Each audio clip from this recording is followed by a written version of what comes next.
नमस्कार दोस्तों, मैं रामू कुमार यादव एजुकेशन क्लासेस रामू में आपका स्वागत करता हूं। दोस्तों, आज मैं शिक्षण कौशल का जो प्रैक्टिस सेट चल रहा था उसका चौथा वीडियो यानी चौथा पार्ट लेकर आ गया हूं।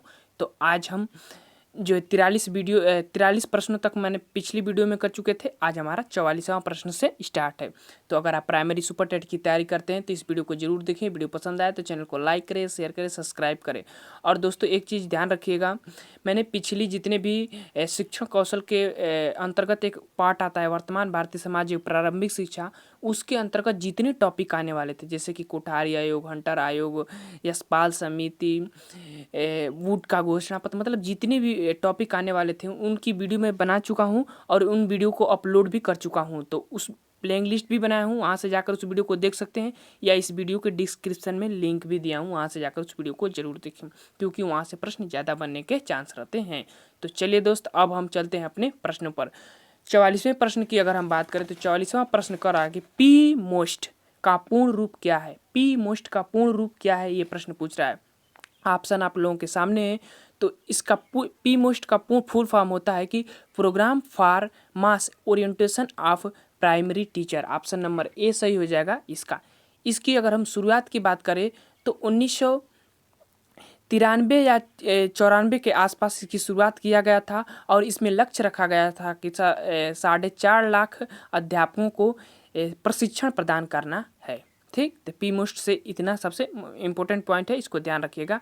1993-94 में इसकी शुरुआत की गई थी पी मोस्ट की। ठीक, आगे चलते हैं, अगला प्रश्न पर चलते हैं। तो अगला प्रश्न कह रहा है कि राष्ट्रीय साक्षरता अभियान की उम्र सीमा क्या है। राष्ट्रीय साक्षरता अभियान की उम्र सीमा क्या है पूछ रहा है। तो राष्ट्रीय साक्षरता अभियान की उम्र सीमा की अगर बात करें तो उसकी उम्र सीमा है 15 से 35 वर्ष तक। ऑप्शन नंबर सी सही हो जाएगा। अगर इसकी शुरुआत की बात करें तो 1988 में इसकी शुरुआत की गई थी। राष्ट्रीय साक्षरता अभियान की शुरुआत 1988 में किया गया था। अगले प्रश्न पर चलते हैं। तो अगला प्रश्न कह रहा है 46वां प्रश्न। 46वां प्रश्न कह रहा है कि ग्राम शिक्षा समिति की स्थापना किस अधिनियम के अंतर्गत हुई थी। तो किस अधिनियम के अंतर्गत इसकी स्थापना किया गया था। तो इसकी स्थापना की अगर हम बात करें तो उत्तर प्रदेश बेसिक शिक्षा अधिनियम 1972 के अंतर्गत इसको किया गया था। तो ऑप्शन नंबर बी सही हो जाएगा 46वां का। अब चलते हैं अगले प्रश्न पर। अगला प्रश्न कह रहा है कि जिला प्राथमिक शिक्षा कार्यक्रम की स्थापना किसके अंतर्गत की गई थी। तो जिला प्राथमिक शिक्षा कार्यक्रम की स्थापना किसके अंतर्गत की गई थी। तो इसकी स्थापना जो है किसके अंतर्गत की गई थी। तो इसकी स्थापना जो है 1992 की संशोधित नीति यानी यशपाल समिति के अंतर्गत किया गया था। इसमें कहा गया था कि 3 कमरों का विद्यालय के होगा जिसमें एक बरामदा होगा और 3 शिक्षकों की नियुक्ति होगी जिसमें से एक महिला शिक्षक का होना अनिवार्य होगा। तो ऑप्शन नंबर 47वां का सी सही हो जाएगा। और इस पॉइंट को भी याद रखिएगा, इसी में कहा गया था जो मैंने अभी बात बताया पिछले, इसी राष्ट्रीय शिक्षा नीति यशपाल समिति में कहा गया था, संशोधित नीति था। अब अगला प्रश्न पर चलते हैं। अगला प्रश्न कह रहा है 48वां प्रश्न कि देश का संविधान कब बनकर तैयार हुआ था। तो अगर संविधान की अगर हम बात करें तो देश का संविधान बनकर तैयार 26 नवंबर 1949 को हुआ था। ऑप्शन नंबर ए सही हो जाएगा। और इसी दिन कुछ आर्टिकल लागू हो गए थे, लेकिन कुछ आर्टिकल को जो है 26 जनवरी 1950 को लागू किया गया था पूर्ण रूप से। अगर हम पूछे प्रश्न कि लागू कब किया गया था, 26 जनवरी 1950 को। अगले प्रश्न पर चलते हैं। अगला प्रश्न कह रहा है 49वां प्रश्न की शिक्षा राज्य सूची में कब तक था। जो सूचियाँ हमारी 3 है, राज्य सूची, समवर्ती सूची और एक होता है संघ सूची, केंद्र की सूची जो होती है। तो 3 सूची है। ये प्रश्न कह रहा है कि राज्य सूची में शिक्षा कब तक थी। तो जो राज्य सूची में शिक्षा की अगर हम बात करें तो यह 1976 तक थी। 1976 में एक एक्ट आता है केंद्र सरकार के द्वारा और शिक्षा को समवर्ती सूची के अंतर्गत रख दिया जाता है जिसमें केंद्र सरकार और राज्य सरकार दोनों कानून बना सकती है। ठीक, अगले प्रश्न पर चलते हैं। अगला प्रश्न कह रहा है 50वां प्रश्न कि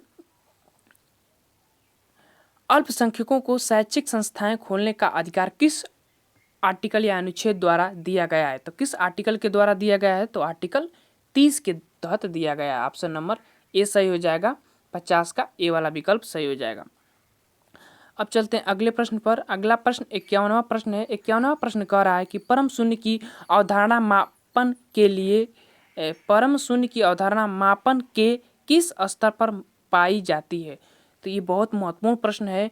परम शून्य की अवधारणा मापन के किस स्तर पर मापी जाती है? तो यह मापी जाती है किस स्तर पर? तो अनुपातिक मापन पर या स्तर पर इसको मापा जाता है परम शून्य के। इसमें होता क्या है कि जैसे कि 5 और 0 के आधार पर मापन किया जाता है। जैसे कि अगर बात करें कि भारत ने पाकिस्तान को 5-0 से हरा दिया, तो इसे अनुपातिक मापन कहेंगे। लेकिन परम शून्य अनुपातिक मापन इसको कह सकते हैं। लेकिन अगर यही कहें कि 5-1 से हरा दिया तो इसे अंतराल मापन कहते हैं। ठीक, तो इसमें बेसिक सा अंतर यही होता है अनुपातिक मापन और अंतराल मापन में। तो याद रखिएगा, परम शून्य की जब भी बात करें तो अनुपातिक मापन पर हम जाएंगे और टिक लगाएंगे। ऑप्शन नंबर डी से हो जाएगा 51 का अनुपातिक मापन। कभी भी परम शून्य की अवधारणा का मापन की बात करें तो अनुपातिक मापन पर हम जाएंगे। ठीक, अंतराल मापन आपको बताया कि 5-1 का होता है, अंतराल मापन उसके अंतर्गत वो आता है। ठीक, अब चलते हैं अगले प्रश्न पर। अगला प्रश्न है 52वां कि बाल देवो भव किसका आदर्श वाक्य है? तो बाल देवो भव किसका आदर्श वाक्य है? तो यह वाक्य जो है गीजू भाई का है। ऑप्शन नंबर सी सही हो जाएगा। ये शिक्षक शास्त्री थे। इन्हीं के प्रयासों द्वारा जो है कलकत्ता में पहली मनोविज्ञान की प्रयोगशाला की स्थापना किया गया था। ठीक, तो बाल देवो भव किसका आदर्श वाक्य है? तो गीजू भाई का है। ठीक, याद रखिएगा। अगले प्रश्न पर चलते हैं। 53वां प्रश्न कह रहा है कि भारतीय शिक्षा के लिए पहला ब्रिटिश अनुदान कितना था? पहला जो ब्रिटिश अनुदान कितना था? तो आप हमारी पिछली वीडियो देखे होंगे तो उसमें मैं बताया होगा, जब 1813 का आज्ञा पत्र आता है तो उसमें कहा जाता है कि 1 लाख खर्च करने की बात कही गई होती है। ठीक, तो इसका सही हो जाएगा विकल्प ए वाला 53 का। अब चलते हैं अगले प्रश्न पर। अगला प्रश्न कह रहा है कि भारत के शिक्षक प्रशिक्षण पर सबसे पहले जोर दिया गया था। शिक्षक प्रशिक्षण पर सबसे पहले कब जोर दिया गया था? तो यह जोर दिया गया था 1954 के वुड डिस्पैच में जोर दिया गया था। ऑप्शन नंबर ए सही हो जाएगा 54 का। अगले प्रश्न पर चलते हैं। अगला प्रश्न कह रहा है 55 प्रश्न नहीं है, 56 प्रश्न पर सीधे आ गए। एजुकेशन ऑफ मैन किसकी रचना है? तो यह किसकी रचना है? तो ये जो रचना है यह है फ्रोवेल की। ऑप्शन नंबर ए सही हो जाएगा 56 का। अब चलते हैं अगले प्रश्न 57 पर। 57 प्रश्न कह रहा है कि निषेधात्मक शिक्षा किसकी देन है? तो निषेधात्मक शिक्षा किसकी देन है? तो अगर हम निषेधात्मक शिक्षा की बात करें तो यह प्रकृतिवादियों की देन है।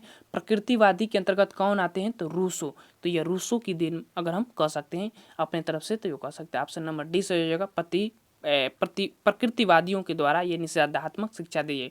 यानी कि इन्होंने जो पुस्तकी ज्ञान को है इन्होंने निषेध किया है, पुस्तकी ज्ञान को इन्होंने माना ही नहीं। इन्होंने कहा कि आप बच्चों को प्रकृति में छोड़ दीजिए, वहाँ से वो खुद अपने आप ही शिक्षा प्राप्त कर लेंगे। ठीक, तो निषेधात्मक शिक्षा किसकी देन है? तो प्रकृतिवादियों की देन है। तो ऑप्शन नंबर डी सही होगा 57 का। अगले प्रश्न पर चलते हैं।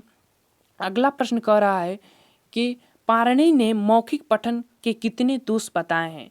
तो पाणिनि ने मौखिक पठन के कितने दोष बताए हैं? तो इन्होंने 6 दोष बताए हैं। ऑप्शन नंबर ए सही हो जाएगा। अब देखिए 14 नहीं मारिएगा, इन्होंने 14 सूत्र बताए थे। ठीक, 6 दोष बताए थे। तो ऑप्शन नंबर ए सही हो जाएगा 58 का।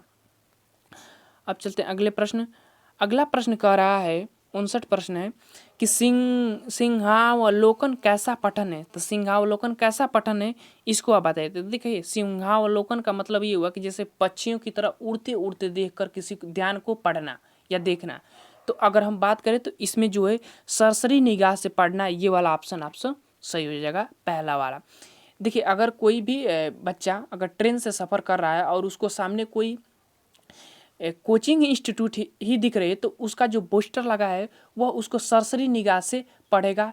चलते हुए यानी कि ट्रेन चल रही है उस पर से वो देख कर पढ़ रहा है तो वो सरसरी निगाह को उस चीज़ को पढ़ेगा। तो उसी को हम क्या कहते हैं? सिंहावलोकन कहते हैं।